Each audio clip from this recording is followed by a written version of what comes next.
This is Sex, Lies, and Spray Tans with me, Cheryl Burke, an iHeartRadio podcast.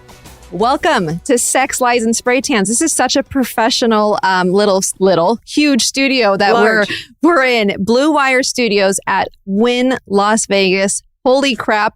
You know, just have this view behind us. This is like, I should move here, I think, and start podcasting with my guest, Heather Morris, who's already doing this. What is this called? Las Vegas. We're doing, yes. I feel like we're doing the hide it, show here. it, show it, hide it. What is it? Yeah. Like, in it? Hide Whatever. it, show it, hide it, show Right? it, hide it. Yeah. You can catch us on our new two women show here at the Wynn. Just kidding. Okay, we're going to stop right there while I'm ahead. I can't believe I've never met you before. It's wild though that I walked in here and we both said we feel like we've known each other for a long time. I know. And I normally hate when people say that because you're like, yeah, whatever. No, but like, I we really have. Seriously. Yes, we have. I mean, past life, we were dance partners. In another life. And we're hair twins today. Twinsies. Except mine hair is fake, as we know. Okay. Most of it. I know, but I'm an open book. Yeah, you are. I love that. Okay. So let's just get right into it, shall we? Just Isn't it weird that we're so far away though? So far. We couldn't. We're trying really hard. Yeah, soft fingertips. I mean, if anyone ever wanted to know about Heather Morris, feel her fingertips. Soft fingertips. Yeah. So, okay. Just call me Barbara Walters, but here we go.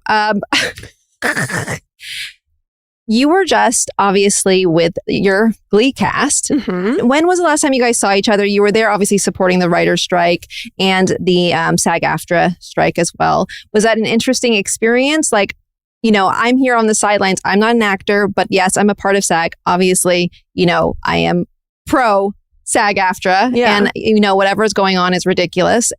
How has your life been affected? And first of all, the first question was, how was your mini reunion with the cast members? The mini reunion is always a blast. Even getting the text originally from my friends, I mean, they're all my friends, to get together for this.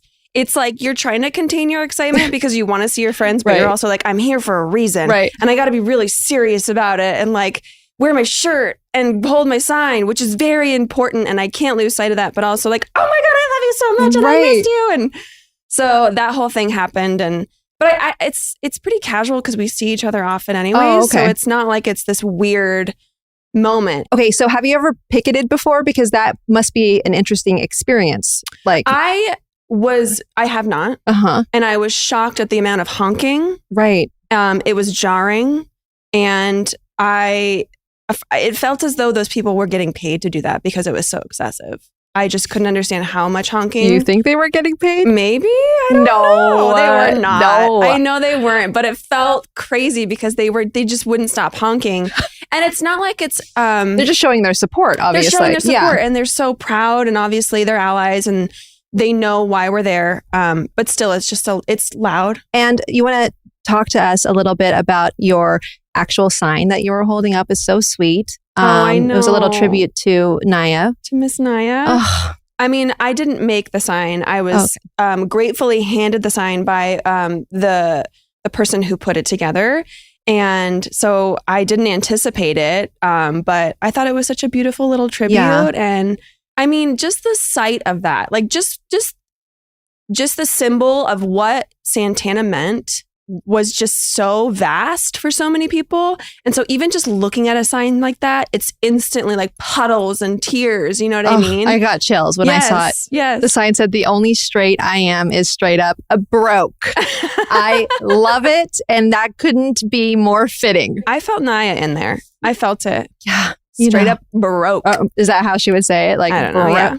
Okay. So with, you know, obviously so much success came with Glee and similar, obviously, story with Dancing with the Stars and my story as well. Like, had no idea that this was going to go on more than 2 seasons, right? Yeah. Like, and I guess you're never really ready for the, attention from the outside world, but you're there just to do your art. Sure. How was that for you when you all of a sudden, became one of the main characters, I guess, as well as somebody who was like a public figure all of a sudden? I mean, I know you had dance experience. I know you danced for Beyonce and all of that, but this must have been a different light for you. No, I mean, it's so wild. Like you have felt just to go from being an artist, which sounds like self-proclaiming, but just being an artist and somebody who has danced their entire life. I have danced since I was 1 year old. Whoa, and then longer than me. 36 years almost. Okay. Yeah. And you know, like I had wanted to become an actor. Like I had started taking acting classes and I was preparing myself to do the work and continue. And then I had gotten the job. I was assisting Zach Woodley. And so I had gotten the job through him. And so I was like, yes, I got my big acting job. And watching the pilot, I don't know if you ever saw the pilot, but watching the pilot, it feels very small. You know, it feels very niche.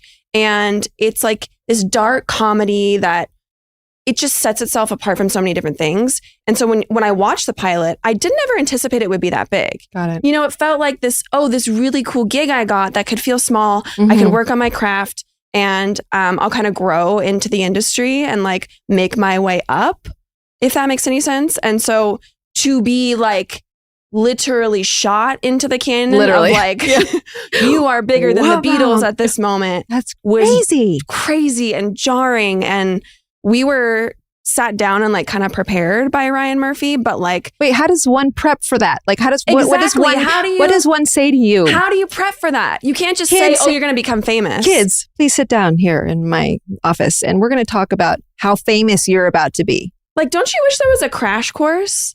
With many things, mental health. I mean, all of this. I mean, how to clean your clothes. Yeah. But I just felt like I dropped the ball on what this whole thing was, what it spiraled into, because like I had no idea how to fucking deal with any of it. No. You know, I got a manager and that was super helpful, but their job is to push your career forward. And it was like, well, how do you help sustain it when I had no idea what I was doing in the first place? Or you know what I mean? General. And not in a bad way, or, you know, it's just like, no, you're right though. How because do we teach these kids? You have to also think about, you know, yes, live in the moment, be present, be grateful, but you do have to think about your future because there is this quick 15-minute of fame, but you also want, how do you deal with people? Yeah. I mean, that doesn't even matter, right? Like the famous part is the famous part, but you're doing what you love to do ultimately. Yeah. But like, how do you handle, like, I wish there was a crash course. How? I drank. Okay. Like, actually, I'm not even trying to be funny. Like, and that's why, you know, I'm sober today, but I drank the pain that I was feeling away, but it wasn't pain. It was also like, it was interesting because it was a beautiful thing. Like I never thought ballroom dance. I was living in Harlem with my ex dance partner, 136th and Adam Clayton to be exact. And I was like, yeah, I'm going to just do this show for one season. Okay. No, you make some money. Back. Yeah. We do it right and make some money. Yeah. Don't you dance with anyone else, sir. Anyway. But then 26 seasons later, obviously I never went back, but like it was really, jarring for me. Well, I'm naturally introverted, right? Yeah, same. And I'm an extroverted performer, but I'm an introverted, like... People think that I'm lying when I say that. Yeah, no. My very first interview, I sounded like a mouse. Like, hi, my name is Cheryl. I couldn't talk in front of the camera unless I was drinking. So obviously I dealt with it through something I don't recommend anyone doing, which is numbing through alcohol. How did you deal with it? I didn't know how to deal with it. And I've been very outspoken about this with my mental health struggles, but I didn't know how to deal with it. I went numb. I stopped talking to my castmates.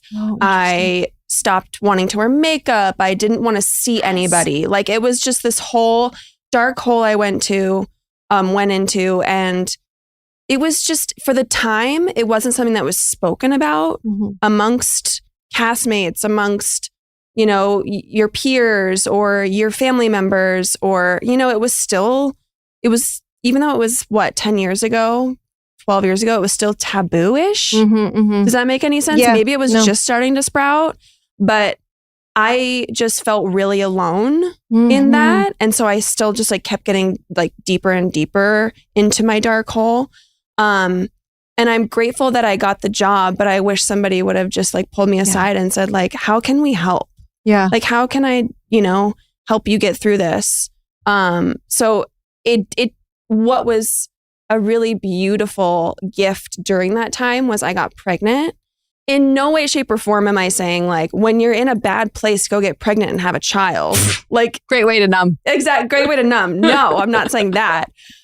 But for me at the time, I was having difficulties like knowing what my purpose was and where I just felt like myself and just, I don't know, like coming home and then having a child just felt like really purposeful other than, I don't know, celebrityism is just interesting. We could talk forever about it, but it's just weird. Yeah. So I guess what would your advice be then for people who are like up and coming, but also like all of these like TikTok influencers and stars and social media influencers? Like this is, you know, it's interesting because I'll get stopped, not for the hardcore dancing I trained in, but for my like last reel post or something. And it's so interesting, right? But it's still like I relate to you when you say you went into a dark hole because I definitely did. And I thought alcohol was my way of being social, you know, but there was no correlation. There is no correlation. It numbs you it's and then scary. You feel nice again and you're like, oh, okay, I can function. Yes. And then like but it is an addiction and right. It is. And yes. And I am an addict, as we know, most of us know, I guess, but I'm very much an open book, as are you, I know, which I appreciate. What advice would you give to these people that want to get into the entertainment business or that already are, but have no idea how to stay grounded? Well, that was a very deep and serious sigh. And I don't mean that to say like, don't do it. Because it's scary and painful. Don't run the other way. Run! Get pregnant. No, not in any way, shape, or form. I think like continue to do your homework the entire time and surround yourself with smart people. And ask a lot of questions. Like, don't be afraid to ask questions from any of your mentors or your peers or people that are working for you. They're not only there to like help you rise to fame, but they're also there to like help you sustain and be successful. You know, there's so many performers that do it and you're like, holy crap, they're so elegant and they just seamlessly did it. But like, no, they work tirelessly and they get help. Like, you know, I would say if you are rising, like hire an assistant so you don't feel so overwhelmed. And there's just so many people there to help you. You're not alone. Like and you're not alone. Yeah. Really. Yeah. Seriously. That it helps to know that because it is people, I think back in the day too, it's really hard for people to talk about mental health in general. And because people assume that our lives are perfect, it's far from that. We are just honestly human beings. Okay. Just to switch it up to a little bit more of a, different subject, I guess, about just tragedy and death and how hard, you know, I just lost my dad a few years ago and I can't even imagine, you know, even just being a part of the Dancing with the Stars family. In general, it's just losing someone is not easy. How did you? I'm so sorry to hear that of his passing. Yeah, it's something that I guess I'm a professional number. And so it's been something that I'm still dealing with, you know, on top of a bunch of deaths, I guess, like my, you know, divorce is one. My divorce with Dancing with the Stars is another one that was freaking hard as shit. Still is. But like with that, obviously, you know, I don't know. The grieving process is different for everybody. How has yours been? And, you know, during that time, what was going through your mind? The grieving process. Ooh, I don't know. It comes in waves, like they always say. Like, I don't think I have anything more, I would say, like spiritual to say about it. But I constantly try to remind myself of, you know, the importance of what Naya, what Corey, what my dad, what so many people that we've lost mean to us. And also like live in their presence. Like, what do they want? You know, what would they want you to do? How could you live through their memory? Like, I know, for Naya's birthday each year, her mom goes and draws blood and donates blood. And I think that's such a beautiful memory to remember such an important person with. And it's like, how can we celebrate these people and not feel like it's the worst day in the world, but like, you know, kind of live their legacy on. Totally. Yeah. And they would want nothing but for you to be happy And yeah, I hear you. Thanks. That actually helped me. Yeah. And in you're Naya's right. words, she'd be like, make that money. Like anything Right? you do, make the money. I'm Don't like, be broke. I'll never forget that. Yeah, that's awesome. I love that.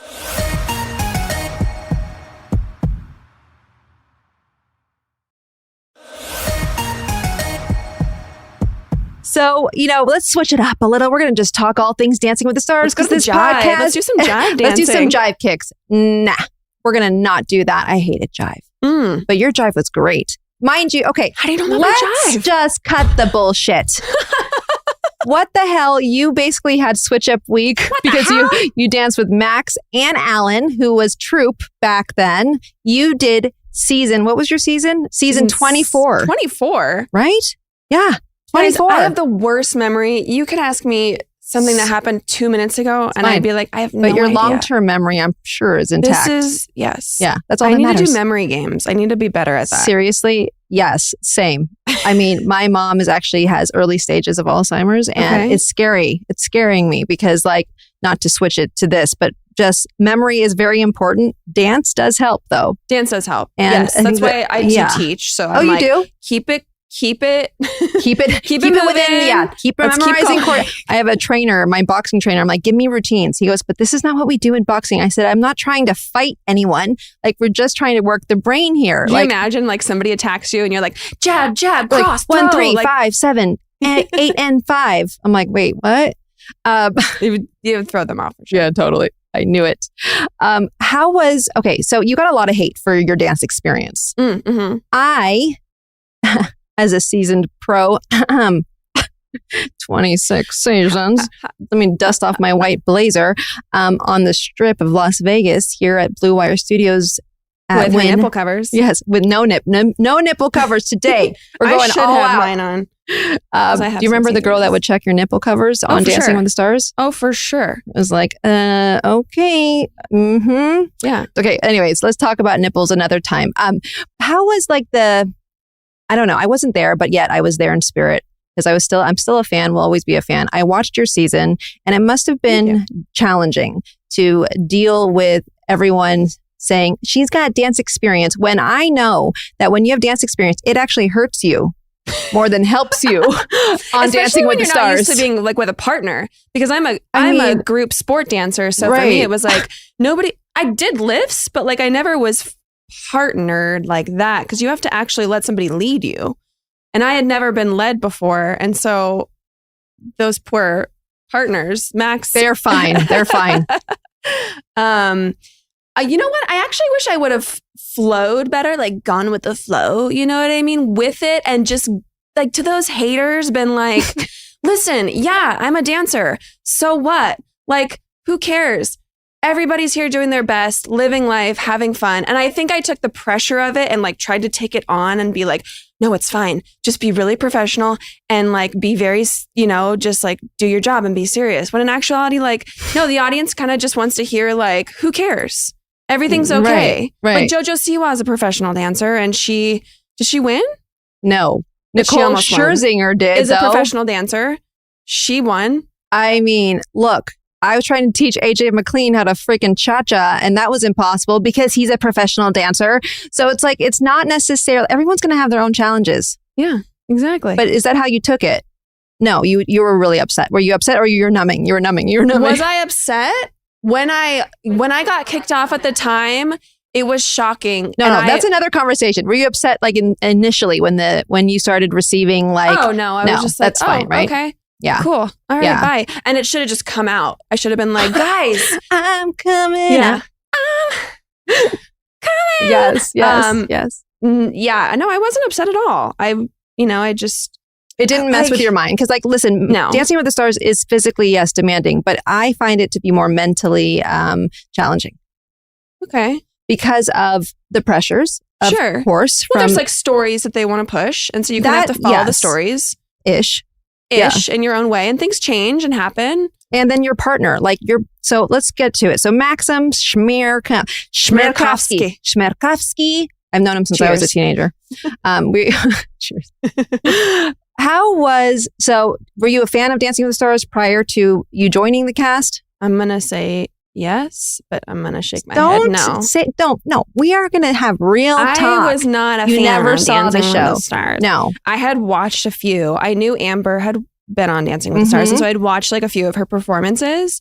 But it's just like, it wasn't my gig. You know what I mean? I had auditioned for So You Think You Can Dance. Yes, prior to Dancing with the Stars. Yes. And how was that experience? And that fucking upset me real hard. Really? So like, I think I just numbed and blocked it out. And I was like, I don't want to do reality television. It's so crazy. Which dun, it dun, is. dun, dun, dun. Then you will just cha-cha on to Dancing with hard. the Stars.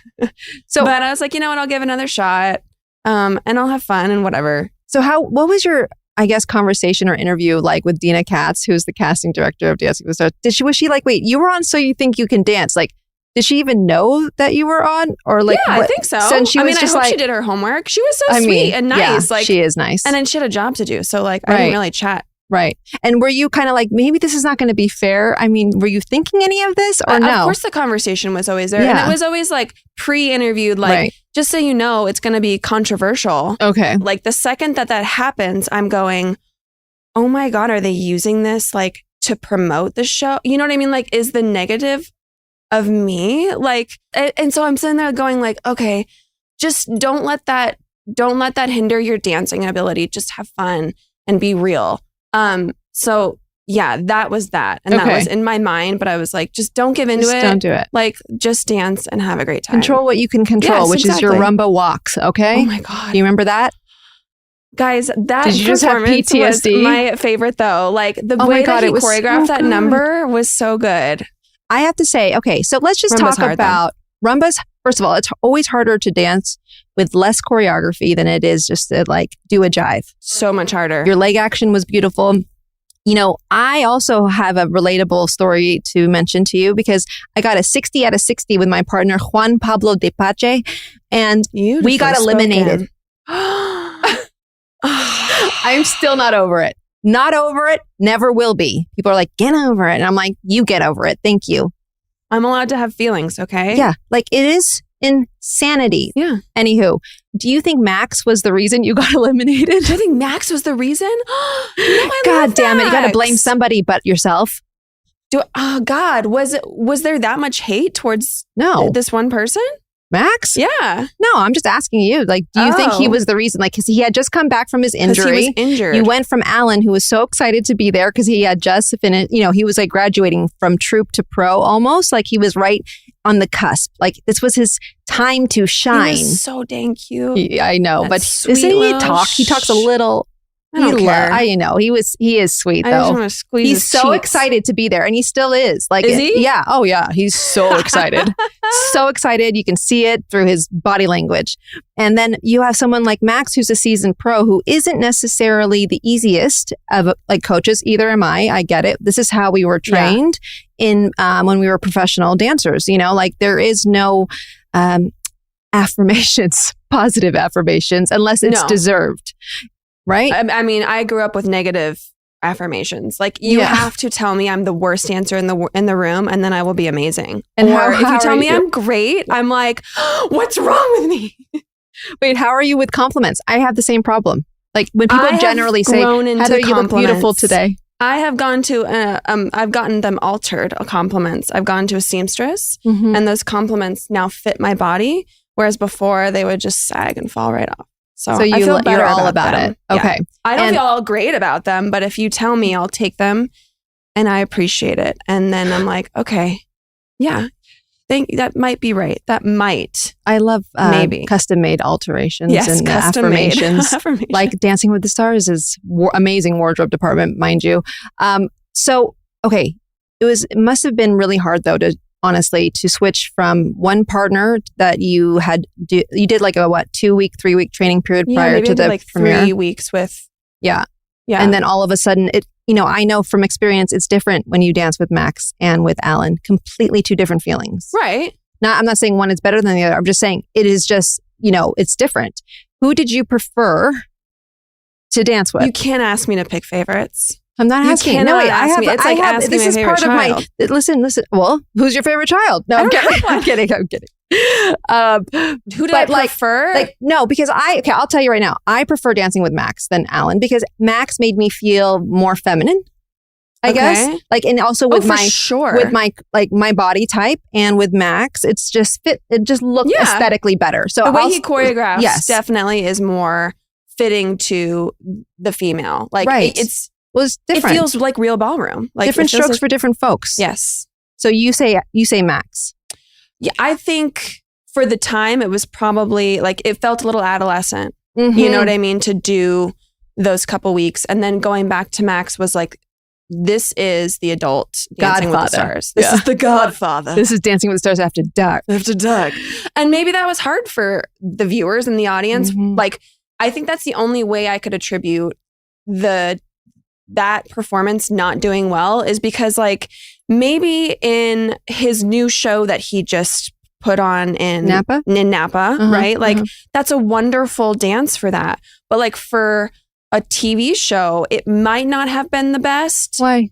It just felt like dark. It's so dirty. It was amazing. Oh my God. That's what I'm saying. Like, I loved it. I don't know. Am I reaching? I think your conspiracy theory is wrong. I'm reaching. Reach. Wait. Let me feel those soft. We're touching. Wait. Literally come out. No nipple. It didn't pop. It didn't go from underneath. Okay, good. I thought, okay, so listen, you were on season 24. They love it when it's like dark, dirty, sexual and sensual and full of chemistry. It was like a how-to performance. That rumba, and Max is the rumba god. Yeah. And so there's so many different styles of dance. I think that when you danced your Disney, I don't think Max could have done that, for example. No way, Jose. So it was, in a way, you had, the best of both worlds. A child. He would have changed your song. A child actor with a tantrum if that song came on. He would have been so mad. I don't think anyone would want to see Max dance that dance. Strictly ballroom over here. I feel his pain and anyone else's pain who watches us people dance jazz. Door. You remember it. So what was your experience? So like with the packages, like was there any tension packages? What was your package? I always say this to my partners.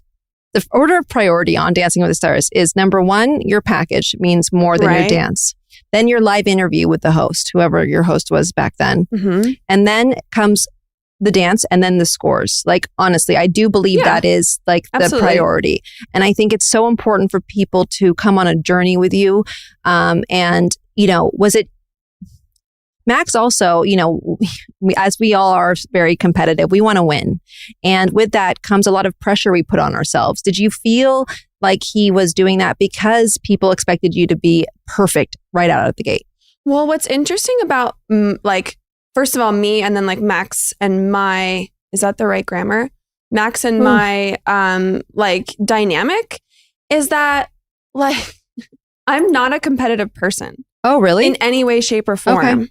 So like I'm not there to go win a mirror ball. And no, I'm not. I'm not. And my husband, like, God love him. He also is like, he is competitive and he loves sports and he's been doing sports his whole life. So I tease him. I'm always like, you know what? We're just going out there and we're having the best time we can. And that's the best we can do. Like, that's who I am in a nutshell. You have to be competitive a little bit.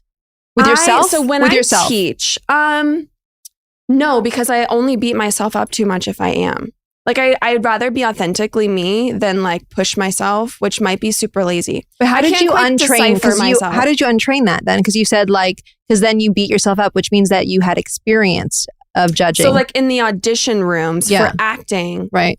Not so much dancing, because dancing for me, when I became a professional dancer, I was like competitive. I wanted to get the job, but it was more like, it was all about the attack and like the feeling behind it rather than like the number. I'm going to be better than you, because I made friends with all of my friends in audition rooms. We always were best friends. We would leave, we would go get lunch. Like, that was never what it was. Of course I wanted the job. So I guess I'm still trying to figure out like what that is. I'm competitive, well, but I'm not. Like, for example, like for me, I know what my potential is, right? So sure. Like, and I have to say this is a part of the reason why I retired, I think, was because I wasn't seeing what I expected to see. Like I used to. Like, that's well articulated, because I feel the same with my dancing. Like it's just physically. So I've torn both my labrums. Ouch. And I also tore my buttocks last season when I was teaching. And so now I'm like, you know what? I think I'm good. Like, I don't need to dance anymore because I can't do it like I used to. So you are competitive with yourself. I guess I am. You hold yourself up with like expectations, certain expectations. I think that is natural as human beings, right? I want to be in a wheelchair. No, I hear you. I have arthritis from head to toe from pushing these athletes around the dance floor. Like, yeah. I bet. Like, really? No more texting for you. Rick Fox, let's move it. Let's move it. Thumb arthritis. No more. No, I can still do that. It's more like my hips. I've got like 2 golf balls, the size of golf balls, of scar tissue in both hips. Shit. So like technically I do need hip replacements. Yeah. But we're not going to manifest it. I did stem cell. So that's what happened. Yeah. Say more. At first it like didn't work very well. It took like a while for it to work, but I had my right hip was torn from like 11 to 3. I still had cartilage, so that was okay. Did I say my right? That was my right hip. It's okay. My left hip was torn bilaterally, so it was torn this way. How?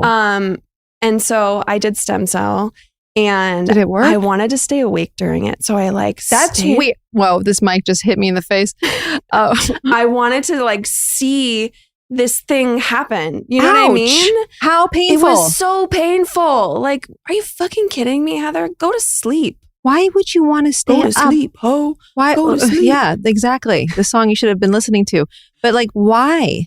I was just interested in the science behind it. Like, I just wanted to know what that looked like, what it felt like. The live cells coming out of the chamber was like a movie. Like, he pulled it out and it was like, bubbling with ice. And he was like, there's 9 billion cells in here. And I was like, okay, so where does this come from? And he's like, it's from a cadaver. And I was like, oh, great. You could, next time you do this, you could easily YouTube it, maybe watch someone else's experience. No, I knew most of those details. I still was just interested.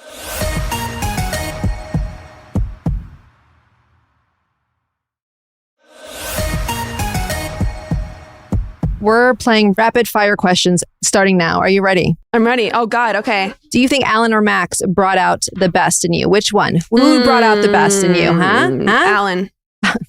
Love that. Who do you prefer as a coach? Max. How about a friend? Max. Who did you have the most fun with during rehearsals? Alan. Who did you feel most comfortable with? Alan. Who did you have the best chemistry with on and off the dance floor? Well, okay, because this can't be rapid fire because I'm okay. Alan. Max. Who had the better physique? Max. Who was the smelliest? Oh, I don't remember. That was 7 years ago. Oh my God. How do you not remember? Just say Alan. It's one of your senses. Yeah, he does. Who smelled the best? Max. Definitely. With his like freaking Old Spice, I swear. Who was the most excited to be there? Alan. Who was the cheesiest? Alan. Who did you prefer with no shirt on? Oh God, Max. Who is the better dancer? Oh, snap. Hurry up and answer it. In the day and age, let's say Alan. Max is old. Kiss, marry, kill, but this time we're only playing obviously kiss and kill because there's only 2 people, okay? And you're married. Who would you kiss? I'd kiss you and I'd kill. I'm not part of it. Oh, dang it. Nice try. Oh, see, I just want everybody to have fun and be nice. Just quickly. Okay. I would kiss Alan and I'd kill Max. No, there was no. Oh, yeah, there would. Yes. Is that what we said? Nailed it. Or were we marrying somebody? No, we're not marrying anyone. You're married. Are we married? We're married. Okay. So with Dancing with the Stars comes a lot of controversy, obviously, with any show, people are trying to get into people's business. Was there any, I guess, Max danced with this celebrity. Her name was Hope Solo. She's still alive. Her name is Hope Solo. That's a great name. It really is. Han Solo, Hope like Solo. Hope. Like there's a lot of Hope, and I'm solo. Like super independent of you. He basically, there was quotes from the both of them about how basically Max I guess disrespected her and slapped her on her stomach. I'm assuming none of this happened in your guys' short, I guess, partnership. Were there any, I guess, with Dancing with the Stars training, just for all my listeners, I guess people don't really understand how intense everything is. Did you find that the schedule and the bickering, because I bicker with a lot of my partners, or I did, was intense as the show, I guess, as time went by?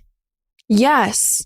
When we got to the group, like we did a girls and a guys night, like the girls group and the guys night, and we had to go straight from the show. So we had filmed all day long. Worst night and then ever. we went into an all-nighter where we filmed after the day. So we get there, what time do you get there? Like 7 a.m.? And OTFs afterwards. Yeah. Yes. And 6 so then you're a.m., 7 a.m. talking. And like maybe I was coming into my voice of like, you know, like you already work hard. You don't need to work harder than you need to, kind of like thing. You know what I mean? Like, no, wait, what? Well, like I just felt like I didn't really have to like stay and talk about everything with everybody. It's like, what more do we need to keep sitting here chatting about?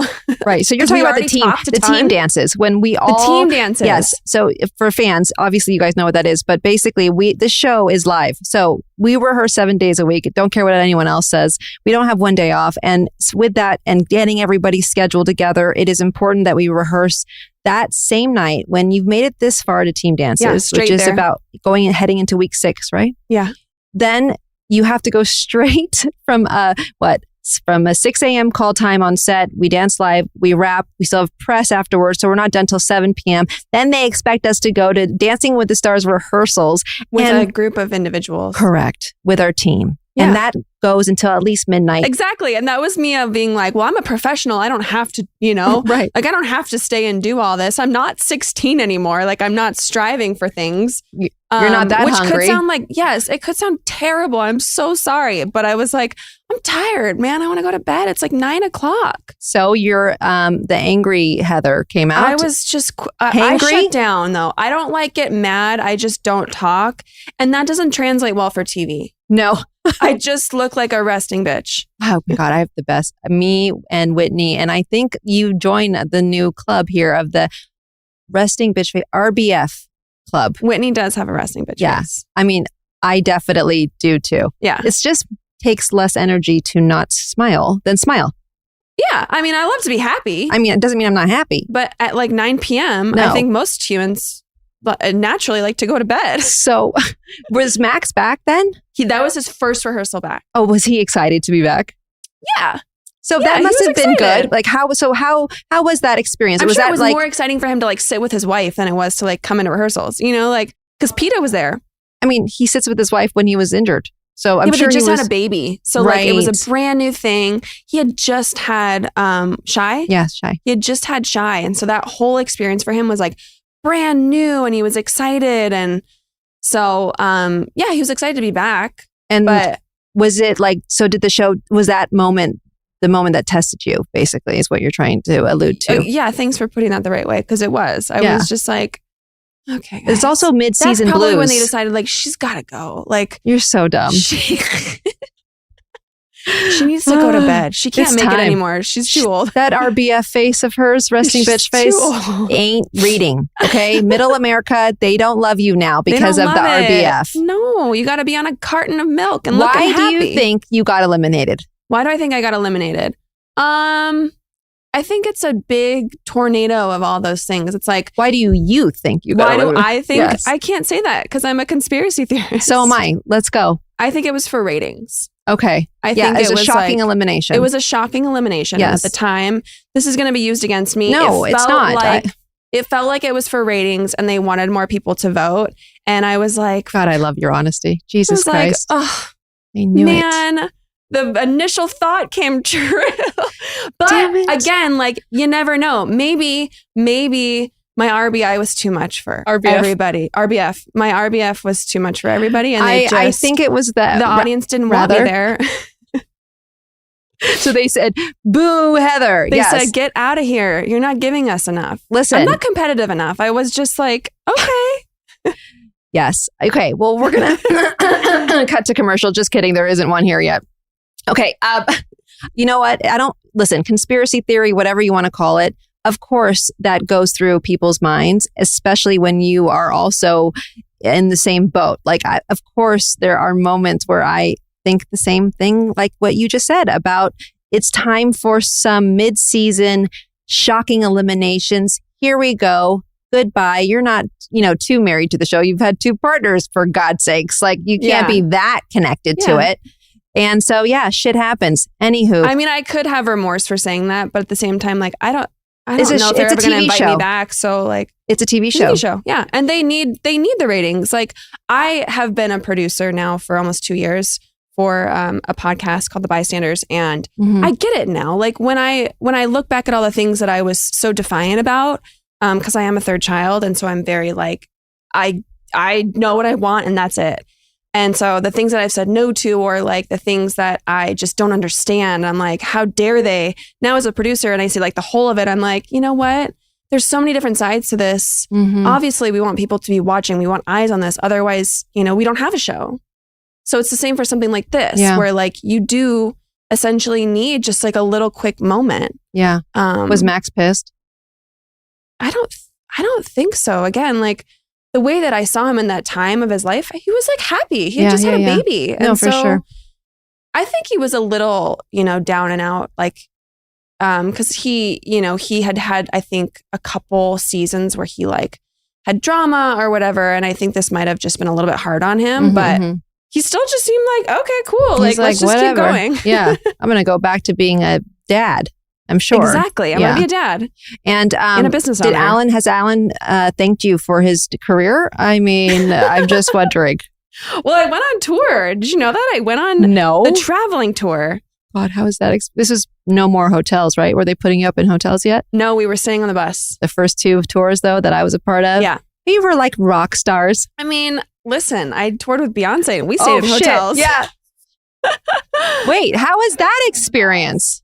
Oh my God, it was incredible. And this was what year? I was 19, so this was 2007. How many dancers were there? There was 10. There was 6 girls and 4 guys. Wow. And I was, and you were treated and Ashley amazing. Everett were both like the very babies. The babies of the babies. And she just retired, right? She just retired. Wow. Yeah, the dance community is a small community. I guess, if I always said this, if I don't have kids, and, with dancing comes body dysmorphia. Did you ever have to deal with that? I mean, you have like the perfect dancer's body. But, I think with Dancing with the Stars and me, I don't know, being curvy, and I've always been curvy. There's nothing I can do about it. There comes a lot of fat shaming, or there was. And from yourself or other people? Other people, like the press and all of that. Like it was pretty center of attention at one season. I'll never forget. It was like a couple people from the cast, pro dancers, one of your partners, and another person basically said that, along the lines of thinking that it was important as athletes that we showcase a body that is more like an athlete's body. And, with hormones, and I'm not making any excuses other than like, look, my weight fluctuates. Like that's just the way it is. But nor should you have to make any excuse. Correct. When was this? This was a while. It was like after I based my whole life off seasons. It was like after season 7. I danced with Maurice Green, the runner, Olympian guy. And then it was like that season. I remember I got off my birth control thinking that it was going to make me lose weight. But then I retained 15 pounds of water weight. Yeah. On camera. So this is all happening on camera. They were saying this on camera? Oh, yeah. No, yes. I'm shook. No. So it was like all over the tabloids. It was like I was being fat shamed in the middle of a season on Dancing with the Stars. And it was like it was headline news. Like literally, I'll never forget turning on my TV and like George Pinocchio from ABC Channel 7 News in LA was like, and then Cheryl Burke fat shamed and blah, blah. It was insanity. I hope that's changed. I hope so. Because I mean, like it's been what? I don't know. I guess like how many years has this been now? It's been a while, but it's been a while. Yeah. But still, like, don't you want to see representation on a show where, there are dancers in different forms of costumes doing different styles of dancing? There's different so many people body types. Yeah. There's so many people out there watching that want to feel represented. And like, to keep perpetuating the ideal that we all have to be this certain way. And of course, like you and I both as dancers, like we struggle with, okay, I want to continue to maintain that. But for me, it's more so like, I want to continue to maintain that because I want to be healthy and I don't want to end up with, autoimmune diseases. I hear you. But more so like, I want to see representation on Dancing with the Stars. No, I hear you. I want to see that. I think it would be beautiful. It would change lives. Yeah, no, I hear you. And yes, but I can't to say that if I were to say I'm healed and yes, I agree with you wholeheartedly and that's how I live my life, would be a lie. I think this has a lot to do with why I don't have kids, why I don't even want to freeze my eggs because it's trauma because you were humiliated not only but even with prior friends, to Dancing with the Stars, just the dance world in general. Right. Being comparing and being in front of mirrors constantly. So I don't know, have you dealt with anything similar or would you even have your kids take part in a sport like dance? I think so. I do judge dance competitions often. Okay. And so I work on a convention and I'm judging Friday nights and Saturday nights. And I see so much representation on that stage. And so many different shapes and sizes of dancers who are just as well off as athletes as the other ones. And so I am grateful for that, to see that as well as non-binary people and just all different assets of how we identify in our lives. And that's very present in these young kids. And so I will say I'm hopeful that is awesome. There. It's accepted. And when you were pregnant, you didn't have to ever, you didn't think twice, obviously, about still think twice. I have a huge scar. I have a huge scar, and I'm sure you know, but maybe you don't. I once had breast implants when I was 19 years old and they were so painful for 4 years. I had them and I had them taken out and I'm still so self-conscious because I'm flat chested. I don't look like I want to look. I really want to get my boobs done again.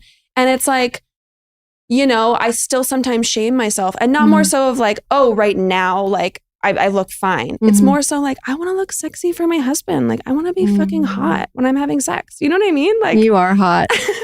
I prefer no boobies, but that's just my preference. Okay. Yeah, I do. I think it's just it's in right now. We're not trying to get the big boobs, but hey, to each their own. Yeah. I love the big boobs. I love the small boobs. I mean, I once had my nipples pierced when I was 19 years old and I thought that was cute for small boobs, but my kids still walk in on me sometimes naked, accidentally. And I'm I can't have my nipples pierced in front of my 10-year-old. Hey, it's just a clip-on, one of those clip-ons. It's just for fun. Before we wrap, where can people find you? What's new? Let's talk about your podcast really quick. Yes. So the Bystanders podcast, it's a funny, dark comedy podcast.